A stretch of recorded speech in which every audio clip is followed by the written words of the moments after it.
دوستان عزیزم سلام، امیدوارم حال دلتون خوب باشه و بعد از یاد گرفتن و درست کردن و خوردن این غذای خوشمزه شمالی بهترم بشین. مواد لازم برای تهیه خورشت ترشواش رو میتونین زیر همین پست ببینین و برای درست کردنش اول سبزی‌ها رو سرخ میکنیم و کنار میذاریم. بعد مرغ رو با نمک و فلفل و زردچوبه در حدی که طلایی بشه سرخ میکنیم و حالا پیازای خورد شده رو کنارش تفت میدیم.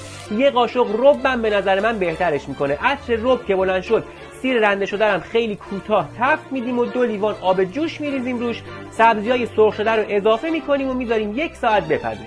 بادمجونایی رو هم که ترخیشون رو گرفتیم توی روغن سرخ میکنیم و یه رب به آخر پخت خورشت بهش آبغوره میزنیم و بادمجونا رو میچینیم روش.